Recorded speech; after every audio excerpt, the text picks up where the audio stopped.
Today on Fourth and a Mile, women announcing baseball games. Lamar Jackson not being drafted number 1 overall is racist. And what is the biggest problem with baseball today? I'll talk to you about that and more. Stay tuned, guys. This is Fourth and a Mile presented by Planet Adam. Stay tuned.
Welcome in, everybody, to Fourth and a Mile presented by Planet Adam. Don't forget, go over to... Oh, wait, I forgot my whole intro, didn't I? Welcome to Planet Adam, or welcome to Fourth and a Mile presented by Planet Adam. I am your host, the Pharaoh, or God King, if you will, of Planet Adam. I am Adam Fernandez. Don't forget to go over to bandcamp.com. That is bandcamp.com. You know, like the movie line, One Time at Bandcamp. .com. Go on over there, check out my friends of Bloody Chasm featuring the homies Jocelyn Gonzalez and Matt Hutton. Also, go over to Gina Joy Treasures, check out her sports bracelets that they have over there. All you got to do is when you see the YouTube posting of this video, go on over to the YouTube post, like it, subscribe to the channel, and comment down below what team you want a bracelet for. And then you'll be entered in to win the drawing to receive that bracelet.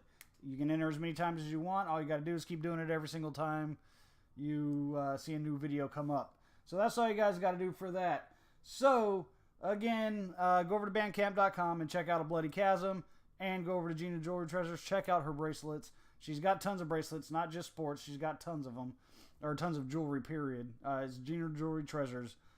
Check out that Facebook page as well. So, we've got a lot to talk about.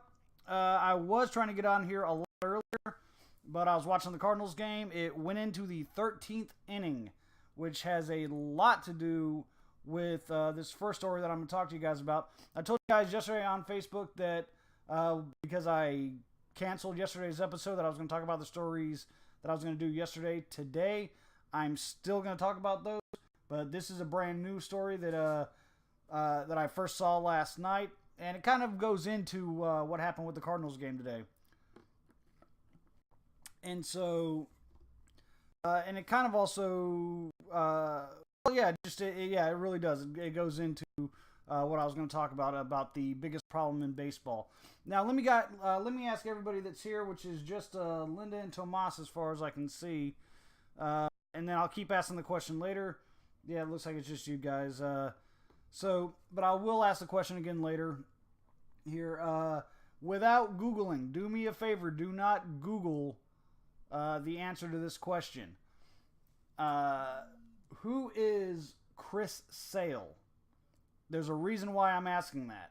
So bear with me, guys. Bear with me. Now,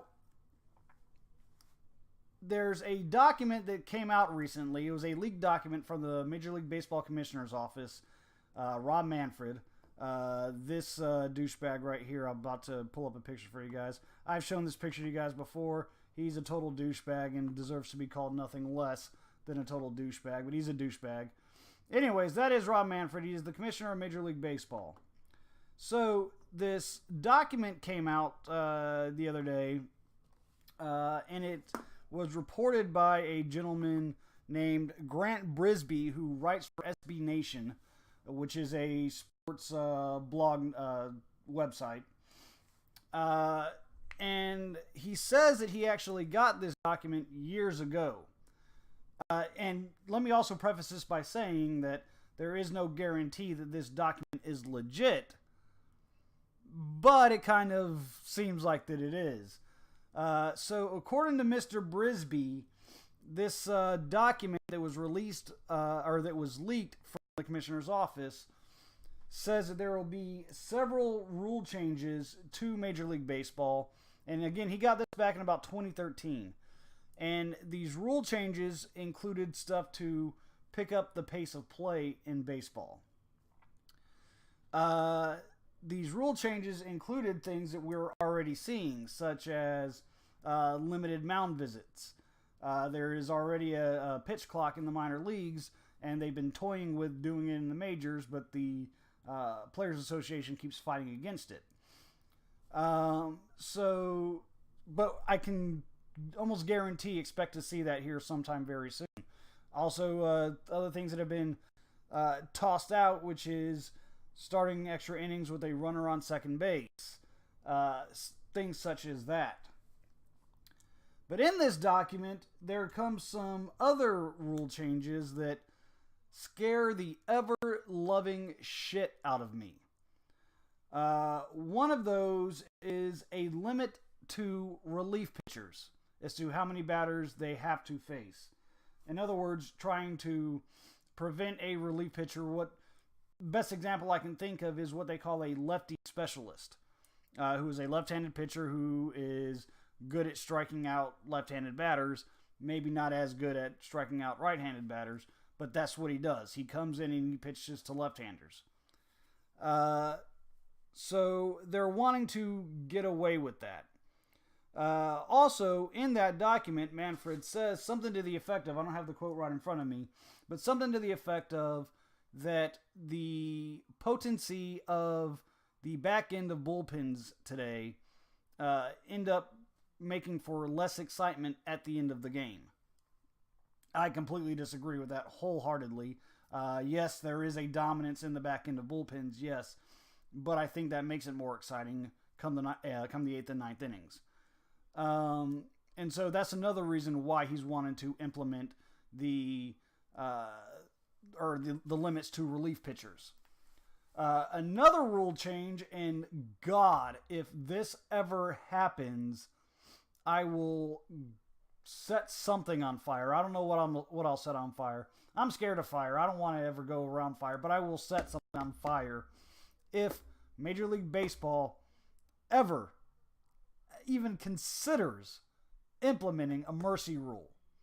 What a mercy rule is, in case you guys don't have kids that play Little League or have never watched the Little League World Series, basically, if a team is up by 10 and the losing team has had an at-bat that inning, game's over.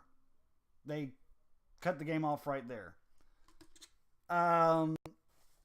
That to me is absolutely horrendous, absolutely preposterous. I would be pissed off at that. Again, for everyone that's just joining me, do not Google this. Please do me a favor and do not Google this.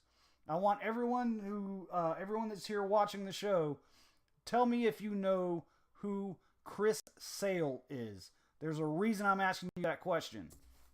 So, yes, I am asking that question for a reason. Please do not Google the answer. But if you know it, leave it down there. If you don't know it, feel free to write. I don't know who the hell that is. So, and I think I have one person on here, JB, that might actually know that answer. Anyways, so this document came out, and so far I have not seen any retraction of it from Major League Baseball or Rob Manfred. But that leads to the question of what really is the problem with Major League Baseball. I don't think that the problem is nearly as drastic as what Manfred is making it out to be. Is it the most popular sport in the country? No, it's probably number 3 behind behind the NBA and the NFL. NFL is probably still number one officially, but even their numbers are tanking, so maybe the NBA is number one now. But it's still doing good. Baseball's doing damn good. It's the owners have made record profits over the past several years, so you can't tell me it's not doing good. The problem is not the pace of play. Yes, there's a lot of people that want constant action and da-da-da. Those are what I call retards.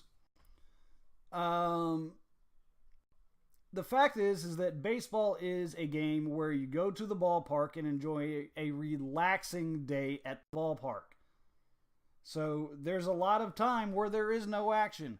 And here's the thing, when you're watching the game on TV, that's when it's the job of the announcers, and we'll get to this here in a little bit too, guys.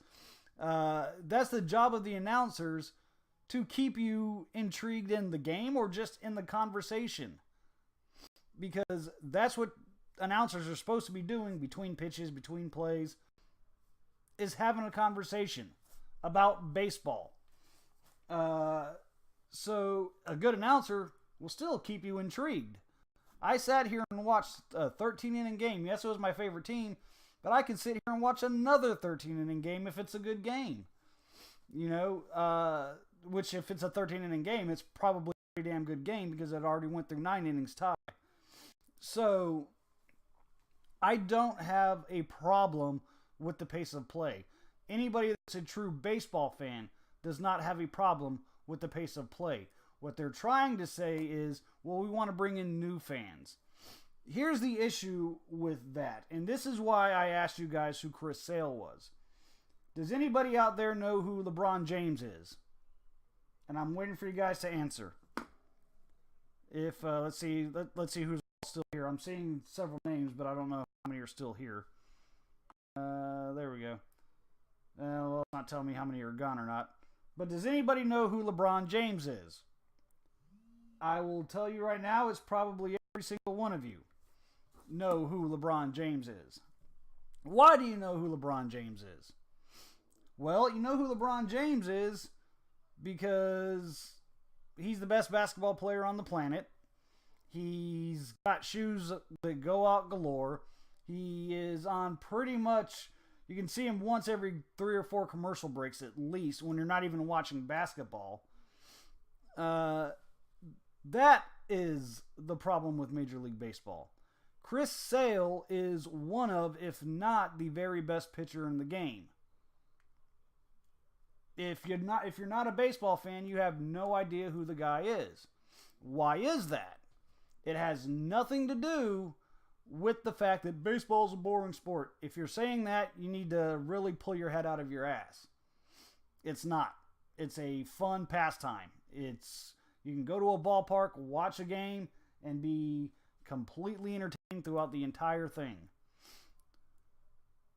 It's that Major League Baseball is having problems, for some odd reason, marketing baseball. Now, granted, yes, you're not going to be able to sell baseball players' shoes. I mean, you know, if you're wearing a pair of Jordans, you can wear those out to a fancy restaurant. You can't wear a pair of Bryce Harper cleats to a fancy restaurant on a nice date.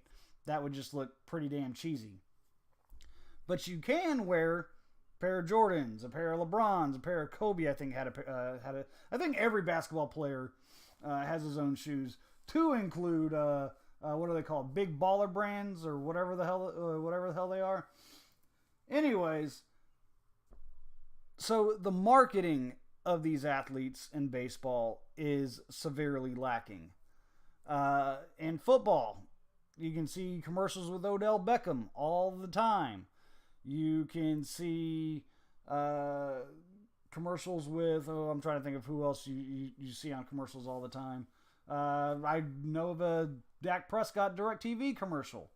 You don't see those that much with baseball players. I don't know why. It's not my job to come up with a marketing scheme for Major League Baseball. That's Rob Manfred's job. It's my job to sit here and watch baseball, and I watch it religiously, and I love every minute of it. It has nothing to do with the pace of play. It has to do with how you're marketing the sport. Also, granted, yes, Major League Baseball players tend to stay out of trouble a little bit more than NFL players and NBA players. But that's even more reason to be able to market them. If you turn to ESPN, and I say ESPN because that's probably the only sports channel that everybody has, even though nobody really watches. I mean, look at the ratings now. Watch an hour of SportsCenter. And I know right now we're in the middle of the basketball playoffs, so that's taking up a bunch of time. Today is the NFL draft, which we'll get into here in a little bit too, by the way. So that's going to take up a lot of time. How much time do you think is actually going to be spent on baseball? In about an hour's worth of sports reporting, the only sport where every team is in action is Major League Baseball right now. But you're probably going to see 5 minutes, maybe, of baseball reporting on ESPN, on SportsCenter, on Woke Center. And yeah, Woke Center is on right now. So you're not even getting these sports reporters to even talk about it. And I'll tell you exactly why. It's because it's Woke Center. Now, what does that mean? It means it has a flair more towards inner city life. Yes, I live in San Antonio, the 7th largest city in the country now, I think? What are we, 6th, 7th, 8th? Something like that. So yeah, it's a big city. But I still love baseball. Now, Major League Baseball has done, I think, a pretty decent job of trying to go into the inner cities with this RBI program that they have. It's Rejuvenating Baseball in the Inner Cities, or something like that is what it's called, to try to get more inner city kids to play baseball. This is a theory that my dad had maybe 10, 15 years ago. I don't even remember how long ago it was that he brought it up, and it makes perfect sense to me. It's hard to play baseball in today's inner cities. There's not a lot of room. If you're when I was little, growing up on Acre Air Force Base in Blytheville, Arkansas. Yes, I lived in Blytheville, Arkansas.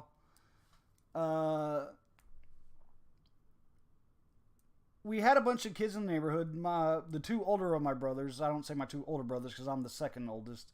So my older brother Chris and my younger brother Brad, and several of the other kids from the neighborhood got together one day. And I mean, we always used to play baseball like right outside there in just this kind of open field. But then we decided one day to go ahead and build a baseball field. We used gravel instead of dirt, which was probably not the best idea unless you wanted to steal second and end up having your leg look like a roast beef sandwich. But we still went out there and created a baseball field. Before that, we were using the air conditioner was first base. This tree was second base. That brick sitting over there is third base. It was all off, by the way. But what I'm basically saying is, in order to make it a baseball field, for kids to go out there and play, it needs to have certain dimensions. You really don't have a lot of room to create a baseball diamond in the inner cities, which is 90 feet between bases. And if you want to shorten it up, then that just doesn't even make it a fun game, because at that point, it's, I think Little League plays at 60 feet. If you're older than 11 years old, or if you're even 11 years old, what's the point at that point? Because it's not real baseball, it's like t-ball. So to include you having to have at least a good 100 to 200 feet beyond that 90 feet for an outfield fence. That's not easy to come up with in the inner cities. The inner cities are packed. Again, everybody that's on here right now, we all live in San Antonio. We know that to be true. The inner cities are packed. Unless you go over to a actual baseball field that's been created for Little League play or something like that, you really don't have anywhere to play. Basketball, on the other hand, all you got to do is put up a goal. Doesn't take much. Doesn't take much at all. You need, at most, the distance of half court. Doesn't take much. So that's why you're seeing these these kids in the inner city leaning more towards basketball. Football is something you need to play organized, or you're never going to get good at it. So every city in the country has at least one football league for kids. Pop Warner or whatever. And there is Little League in baseball, yes, but you don't get to go out and play, but you don't get to go out and play baseball as much as you would be able to play football. When we were little, we used to play football, and this sidewalk is one end zone, that sidewalk is the other end zone. We played on about a 30-yard field. Bam, we're good. So the dimensions don't matter as much in baseball or in football and basketball. So to me, that's why you don't see as many kids from the inner city playing baseball. I think the population of African American players in Major League Baseball is, I don't want to say at an all-time low because we obviously know that that's not true. But at the lowest it's been in about 40, 50 years. So that's a big reason why. I mean, let's be honest, the populations of inner cities are typically majority minority. So that's why you're not seeing as much inner city kids playing baseball. So the problem with baseball has nothing to do with the pace of play. It has to do with the accessibility of it. And what you're doing by implementing these rules that are long-held traditions, or that are actually, taking away from long-held traditions of the game, you're taking fans like me away from the game. If you start implementing this 20-second clock, if you start implementing mercy rules, I'm not even going to watch it. I don't care at that point. Some of the greatest comebacks I've ever... In fact, I remember one game a few years back, Braves and Reds. It went into the ninth inning. The Reds were up 10-0. Guess what? The Braves won 11-10. So, the mercy rule would have ruined that. So... and if they did it like they do in the in Little League, where it's past a certain point, it becomes a 5-run rule, then it just gets ridiculous. So, no. If he's really trying to implement these rules, then I'm sorry. Rob Manfred needs to be removed from the commissioner's office and have someone who actually loves the game. The fact of the matter is the best way to limit the time that a baseball game takes is to cut out some of the offense. Get rid of the DH in the American League.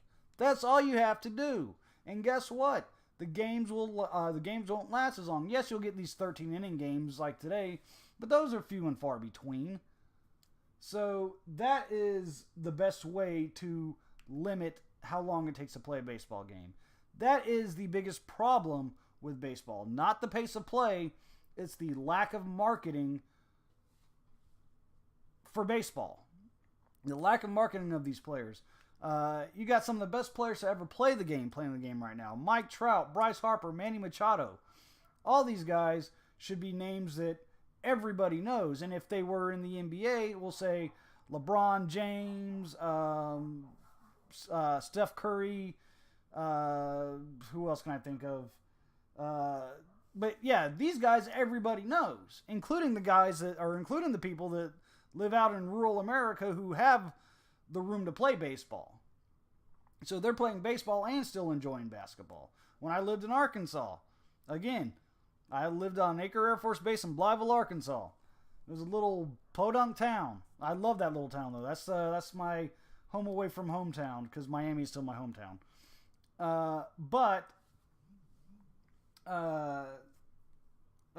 Hey, what's going on, Joey? Anyways, yeah, you know what? I played basketball too. I sucked at it, by the way.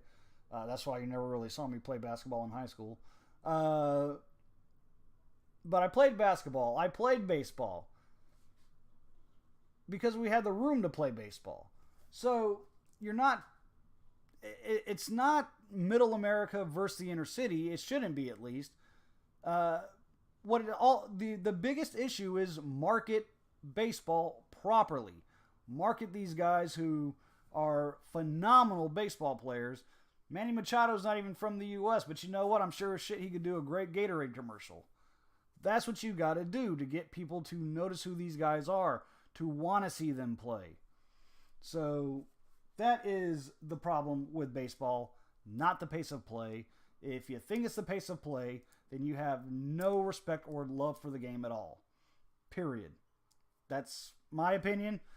And so that would probably actually end up being the least offensive of the opinions that I'm going to share with you guys today. The other one also has to do with baseball, and it has to do with this young lady right here, who, all in all, I don't have an issue with her. I thought she was, a nice, friendly young lady, all that. I think she's pretty damn hot personally, but that has nothing to do with this. I mean, that's neither here nor there. But her name is Jenny Cavnar. The other day on Monday, I was watching baseball and watching MLB Network and saw that she would be broadcasting for the Rockies-Padres game. She would have been the Rockies play-by-play announcer. She's been an analyst for Major League Baseball, mainly for the Rockies, she's been an analyst for Major League Baseball for 12 years. She's done the pre and post game shows for the Rockies since 2012. She was the first woman to do play-by-play announcing in baseball since 1993. Here's the thing. I'm not trying by any stretch of the imagination, and I'm not going to apologize for it either if you guys think that I am. I'm not trying to insult women here. But, sorry, women's voices announcing sports just does not sit well with me. I don't think that... it has to be something with the vocal range or whatever that I can't get the excitement out of a woman's voice that I can out of a man's voice. Don't take anything out of that, perverted guys. I know that I see Kirk's here watching that, and I'm sure that's probably what he's thinking. Kirk, you're a pervert. Love you, Kirk. Anyways, but yeah, so she was announcing the game, and it was utterly boring. Her best line of the night was in the first inning, I believe, when Nolan Arenado, who's another guy whose name that you probably don't know, but he's one of the best players in baseball. But back to this subject. He hits a home run in the bottom of the first, and her line was, "Fire up the fountains, that's a home run." That was her line. That is not at all entertaining. She apparently is the daughter of a former baseball coach. The former Rockies manager, Walt Weiss, used to coach under him, apparently, at one time. I didn't go that much into it to see where her father coached and where Walt Weiss was coaching underneath him. But, because I didn't find it to be all that relevant to the story, but that tells me that she has a knowledge of baseball. But, at the same time, it proved to not be that big of a knowledge of baseball, because in the 7th inning, she starts Googling where Ks for strikeouts came from and why there's a reverse K. She had to Google that. For someone who's not a big baseball fan, I can understand that. But if you're not a big baseball fan, why are you announcing a game? For those of you who don't know, K is strikeout and is for a strikeout because it's the prominent word or the prominent letter in the word strike. Apparently, I don't know exactly how that's the most prominent, but that is the reason. And a reverse K is for a strikeout where the batter's looking. He doesn't swing. So that is the reasoning behind where K's or what K's come from. She also asks I think it was Ryan Spielborgs who was in the bench with her or in the booth with her, asking him, well, what's the purpose of the coaching box? Obviously that. It's because that's where the coaches are supposed to stand. Do they always? No. Do they ever? Not really. But that is the point of it. I can get into the whole history of why they made coaching boxes and all that. but that's for another time, and that's just me telling baseball stories. But it has to do with the Cardinals, believe it or not. Anyways, so this lady, I wish her all the luck in the world. I do. But when it comes to announcing sports, and I know that someone's going to probably make the comparison to me saying it's the same as this article that came out last year, I think, where it said that women should not be lead singers of rock bands. I completely disagree with that. I got several friends that are women that are lead singers of rock bands, and they kick ass. They fucking rule. But as baseball announcers, no, not really. Another thing that I think everyone likes out of a baseball announcer, personally, is even if they never actually played the game professionally, that they have a life experience in the game. Guys like Jack Buck, Vin Scully, Harry Carey, Don Callis, Bob Uecker, Ernie Harwell, and of course, if you guys watch the show Brockmire, Jim Brockmire. He's fictional, but it's just a great show. I recommend anybody go on and watch that show. It's hilarious. Anyways, they have this grandfather feel when you listen to them, when they're talking baseball. It's the same as your grandfather taking you out to the ballpark one day, and you're sitting there watching the game, and your grandfather's telling you about the game. It's that same kind of feeling that you have when you listen to these guys. Now, granted, Jack Buck, Harry Carey, Don Callis, Ernie Harwell, those guys are no longer with us, but there are some other ones that are out there still. Vin Scully is still alive, but he retired. But this young lady, Jenny Kavnar, again, I wish her all the best in the world, but she couldn't hold a weight to these guys. She was boring, like I said. She didn't seem as knowledgeable about the game as what I think a baseball announcer should be. She really came off to me like, I don't know if you guys remember the name Beth Mowins. She's the lady that she does college football on Saturdays on ESPN, and she also did the second, I guess, Monday Night Football game of the season this year. And she was just awful. She obviously knows the sport, but her announcing is just not there. She doesn't have the voice inflection to make it exciting. And that's the same thing with Jenny Kavnar. They just don't have the voice inflection to make it exciting. You know, go back and listen to Harry Carey. You know, whenever he would say, "Holy cow!" You know what? It was exciting to hear that. It was fun to hear that old man with those Coke bottle glasses who looked like he could see into the future. It was exciting to hear him say that. It was just two words that really kids today have probably never said in their life, "Holy cow." Excuse me. But he was exciting.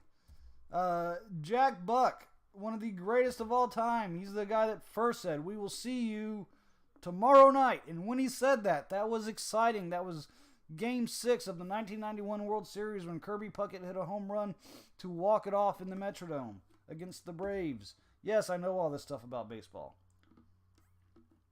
So, that's something that I just don't think women can do. And it's not me being sexist, it's just, I think it really has to do with the voice inflection. Now, if a woman wants to be a color commentator, which means provides insight to the sport, that's fine. I don't have a problem with that. There's a lot of color commentators that are extraordinarily boring, especially when it comes to women's sports. I don't think you want a man being in the booth commentating on female soccer. You know, Julie Foudy has done a phenomenal job as a color commentator for soccer and both genders, men and women's. So she has a background in it. She was on the the 99 Women's World Cup team that was it 99? It was something like that when the U.S. women won their first World Cup. That was, to me, I mean, she is to me a phenomenal color commentator for soccer. But I do suggest that the person who's doing the color commentating have a background in playing that sport, not just in watching it. So, and Beth Mowins, you know what? She does women's college basketball too. She's played college basketball. She does good. She does okay with that. Jenny Kavnar, I mean, again, her dad was a coach. Her voice was just boring. And when you have to Google what a K means, and when you have to ask what's the point of the coaching boxes, I know that that at that point the Rockies were down 13-5 to the Padres. It was a blowout. But that's when a good baseball announcer takes over, and you're really watching the game to hear him. Jack Buck, Vin Scully, Harry Carey, all those guys, they tell stories. I mean, hell, listen to Tim McCarver today, who still does color commentary for the Cardinals. He just blurts out these stories, and he almost seems senile at times. He's getting up in his years, but he's very entertaining. His stories are hilarious. Last year he was talking, or was it last? Yeah, it must have been last year. He was talking about in the, I believe it was the 64 World Series, he was the starting catcher for the Cardinals. His backup was Bob Uecker, the guy that announces for the Brewers now. And Bob Uecker, I think we all know who Bob Uecker is. If you don't, then again, you guys need to go out and get yourself a little more cultured. He's the guy that played Harry Doyle in the Major League Series. Was telling a story about him being held off the World Series roster and coming in playing a trombone. I don't remember the story at all, but other than that part, but it was hilarious. I was dying laughing about it, and I couldn't help but think to myself, that sounds like something Bob Uecker would do. Those are what good baseball announcers do. When the game is dead, they just talk about baseball, and that is something that she was not able to do. So I don't again, I have utmost respect for her. I wish her the best in whatever she wants to do, and even if she wants to keep doing play-by-play announcing for the Rockies, I wish her the best. But I can't watch her if she can't even go without Googling what a K means. So, all right, so that's going to be that story right there. And so I'm sure I offended some women there. I'm hoping that I didn't, but at the same time, it's my opinion, and I'm not going to change it. Unless someone can show me a woman that can actually do a great baseball play-by-play, then I might change my mind. But right now, yeah, I don't see it. So, the other big story, the NFL draft starts tonight. And there is a lot of talk as to who's going to be the number one draft pick in the draft. It's right now, and this is who I was saying for a while, it looks like it's going to be Baker Mayfield going to the Browns. Baker Mayfield is the current Heisman Trophy winner, quarterback from Oklahoma.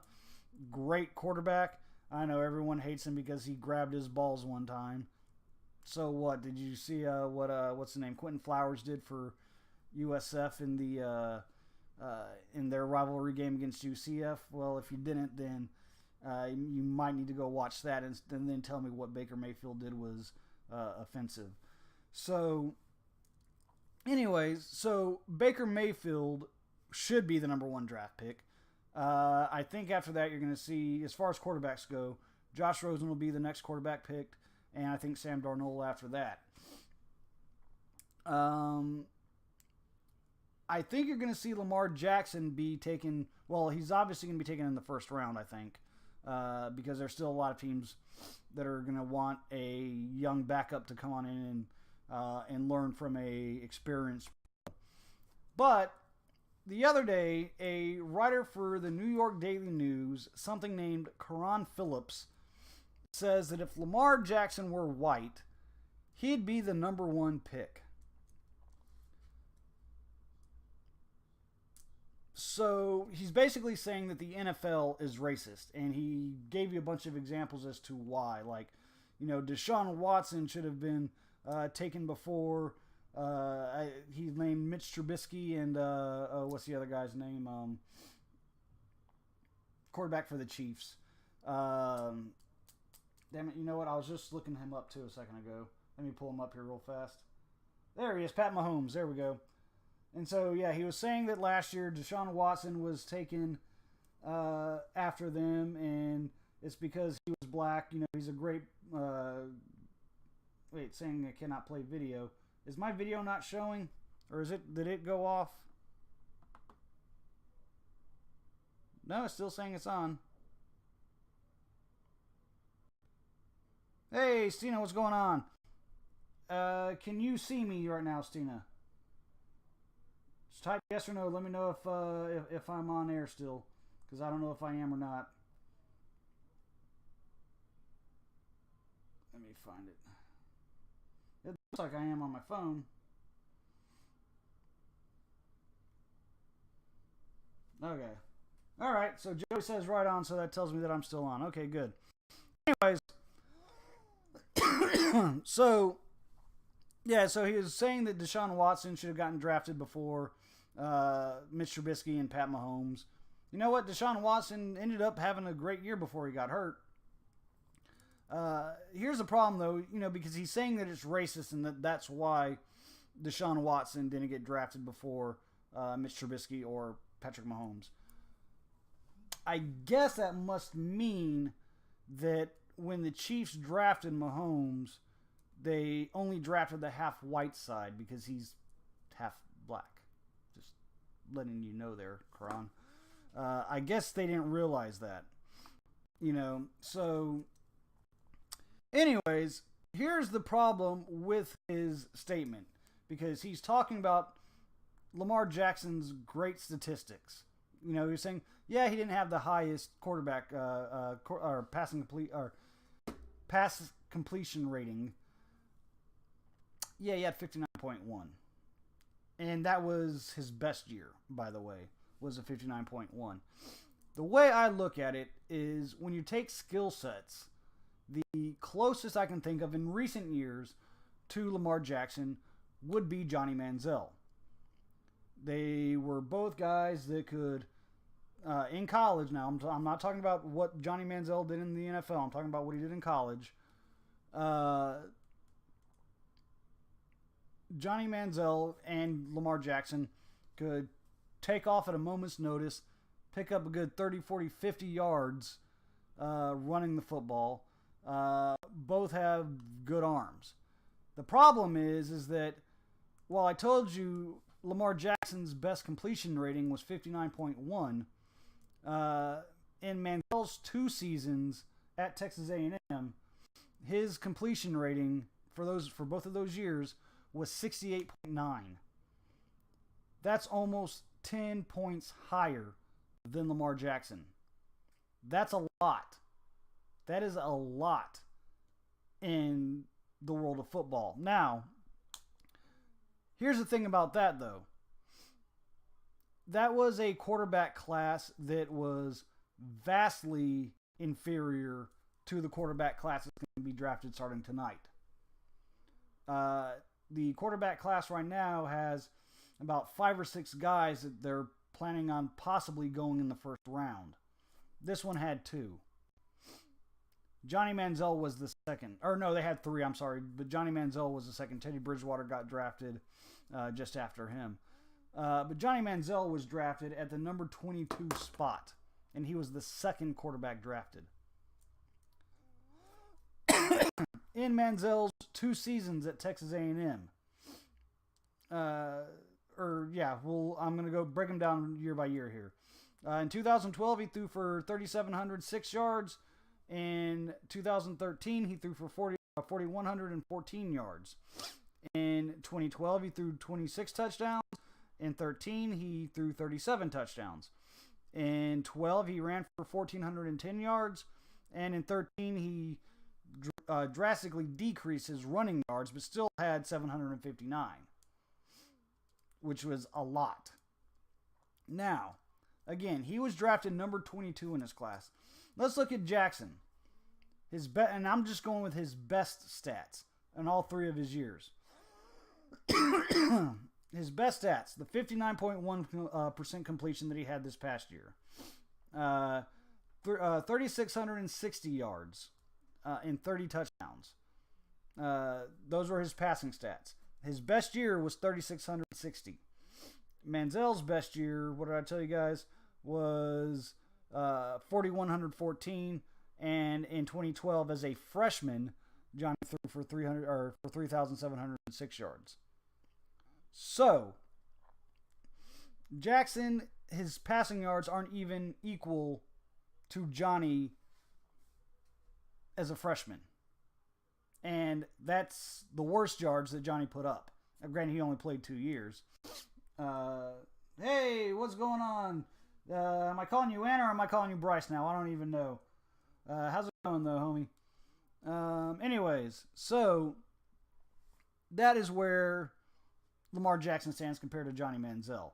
Rushing yards, his best year was 1,601, while Johnny's was, where was I at? 1,410. So yeah, he can run better than Johnny.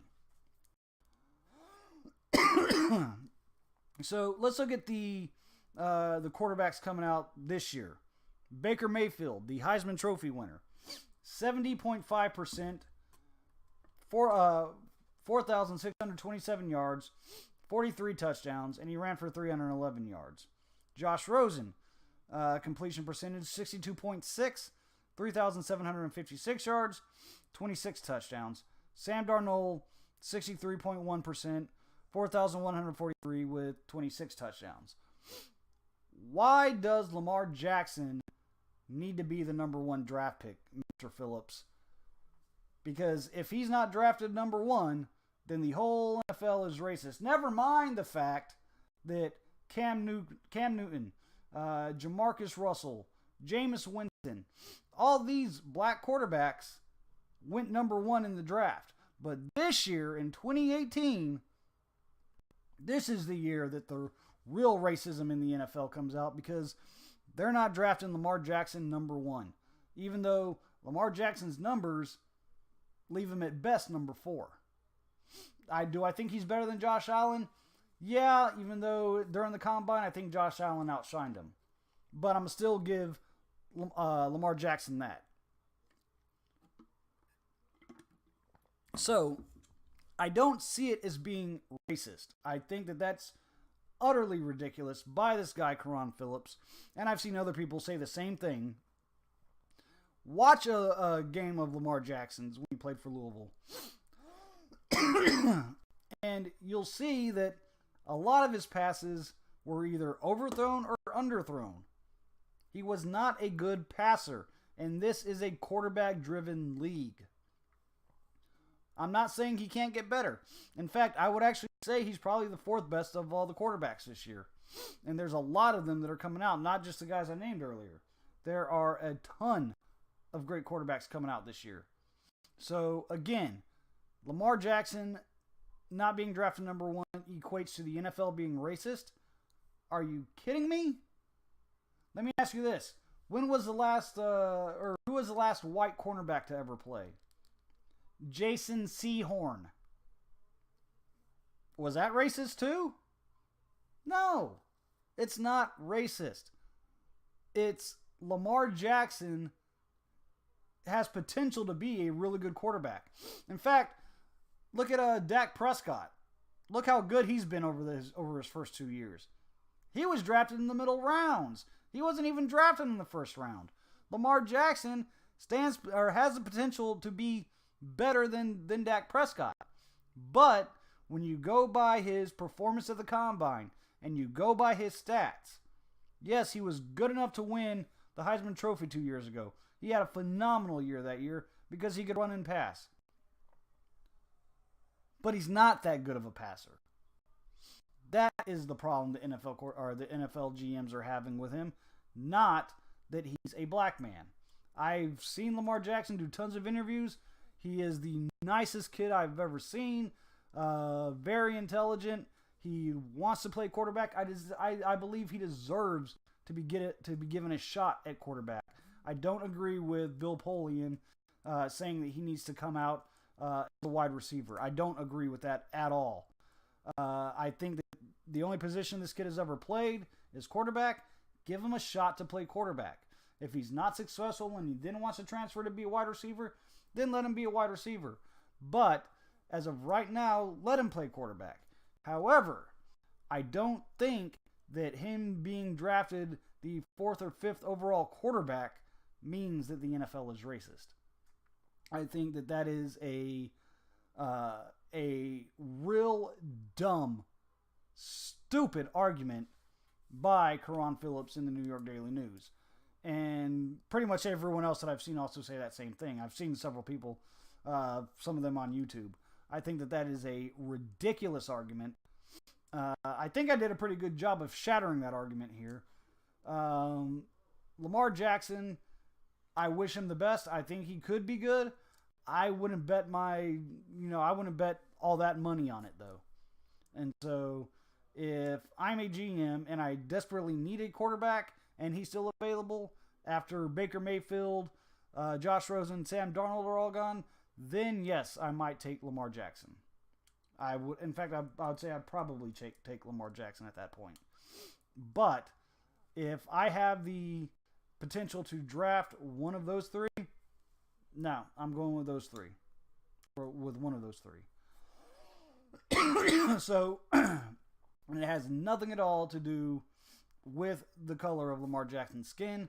It has everything to do with the fact that I believe that these three guys would be better than Lamar Jackson. That's what it has to do with. So all right, let me see where we're at on time here. Oh wow, I went way over. Also, the last bit of news I was going to talk about this again yesterday, but I just didn't feel up to doing the show yesterday. The Spurs are out of the playoffs. I watched last night when they were talking about it on Part of the Interruption. Michael Wilbon thinks of the Spurs will rebound and be better next year. Tony Kornheiser, though, what's sad, the Spurs or what I was just talking about, Lamar Jackson? Which one is sad, Monica? Yeah, Tony Kornheiser was saying that he thinks it's the end of an era. I see his argument. Ginobili, I think, is going to retire. I don't see him coming back another year. I really don't. They're out? Okay. I really believe that Ginobili's done. I don't blame him either. The man's 40 years old. Tony Parker is a free agent. My guess is he will sign back with the Spurs, and he said that he wants to, and he'd be willing to take a bench role. Kawhi is not going to be back with the Spurs. He's been faking an injury all year long. I'm pretty sure that the Spurs management know it. They're going to try to go ahead and trade him and get rid of the problem that he's become. They might pick up some good players in that process. We'll have to wait and see who they get. Ginobili will probably retire, or Parker? Which one are you saying, Monica? So, yeah, Kawhi's gone. It would not surprise me at all, and I can't swear to this. I have really nothing to back it up, but with the recent passing of his wife, it would not surprise me at all if Popovich decides to go ahead and say, you know what, I'm done here too. They will always great guys. Okay. Yeah, no, they do. The Spurs are a great team. I've always said this. My problem with the Spurs isn't the Spurs. My problem has always been their fans. They're annoying. But, yes, I said that. So, if that one offended someone, then good. I'm glad that did. Anyways, so, I kind of side with Tony Kornheiser that it's the end of an era that, I mean, he was saying that he doesn't believe that they'll even make the playoffs next year. I doubt that. I actually kind of think that they still will. I think it'll be pretty much a season like this year. I don't think that they'll probably even be quite as good as this year, but they'll still make the playoffs. I don't think that if they play Golden State or Houston next year in the playoffs, in the first round, that they'd be able to beat them. But so I don't say that it's over. And the fact is that in basketball, you can change the luck of a franchise quickly. Look at the Philadelphia 76ers. So I'm not going to say it's the end of an era. It's the end of an era in the sense of I think Ginobili's gone.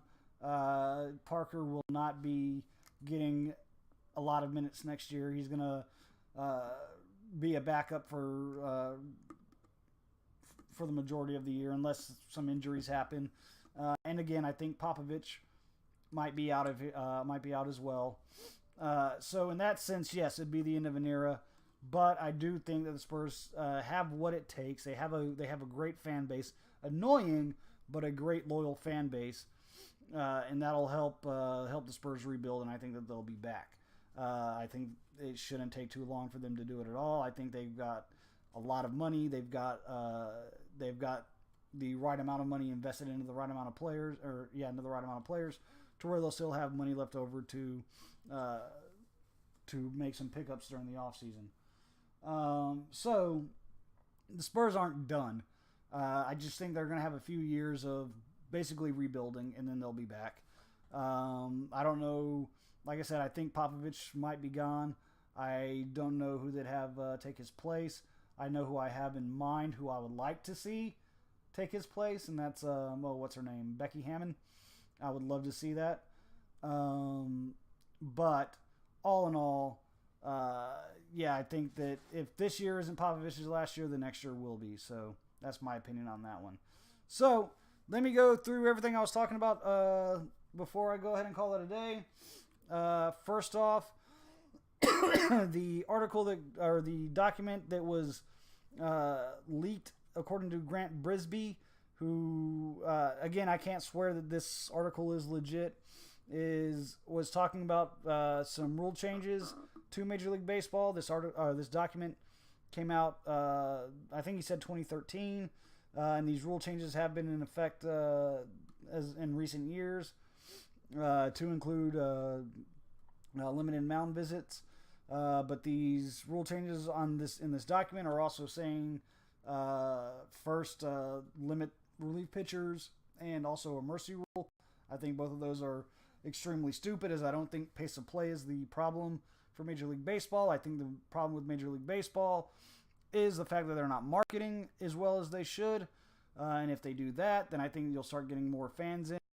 Granted, again, you can't sell shoes for baseball players because I don't want to wear a pair of cleats out on a date or anything like that. Second story was Jenny Cavnar. She was the first woman to do play-by-play for Major League Baseball games since 1993. ESPN has had a female analyst in their booth team for about 2 years now. So she's not the first woman to be in the booth, but the first to do play-by-play since 1993. I don't think she did very well at all. I think it has to do with the voice inflection. I found her to be boring, and the fact that she had to Google stuff in the seventh inning when the Padres were kicking the Rockies' butts. I think that really turned me off to her. I'm not saying that there never will be a woman good enough to do play-by-play, but every woman I've ever heard do play-by-play in any sport just lacks that exciting voice inflection. They do. I've never heard a good one. And that includes Beth Mowins, who did Monday Night Football at the beginning of the year here. And then the last bit was Lamar Jackson. A gentleman named Karan Phillips from New York Daily News says that if Jackson were white, he'd be taken number one. I gave him a bunch of reasons as to why he's not and why his arguments were utterly stupid, to include that when he said that Deshaun Watson should have been taken over Mitch Trubisky and Patrick Mahomes, and the only reason that he wasn't was because those teams are racist, and then the fact that Patrick Mahomes is being half black yeah, I guess that kind of ruins that one for him. So those are the big stories that came out today. I got on a little later than I wanted to. I was watching a 13-inning baseball game, and I had no problem with the pace of play at all there, Rob. So, all right, guys. So if there are no questions, complaints, comments, suggestions, anything like that, I'm going to go ahead and call it a day. Well, as far as this show goes, I hope you guys have a great Thursday. It was a beautiful day outside. I am hoping that it's a little warmer tonight than it was last night after that storm came through. It made it pretty damn cold, and I absolutely hated that. So, yeah, you guys have a great night. I'm going to be watching the NFL draft, and I'm going to be seeing who gets taken number one. I think it's going to be Baker Mayfield. If it's not Baker Mayfield, I'm saying Josh Rosen. But, yeah, that's what we're going to watch. Yeah, it was too cold last night. I hated it last night. But yeah, you guys have a great night. Watch the draft. There's plenty of baseball on. There's still basketball playoffs on. I think there's some games on tonight. I didn't take a look beforehand. But yeah, you guys have a great night. And as always, besos.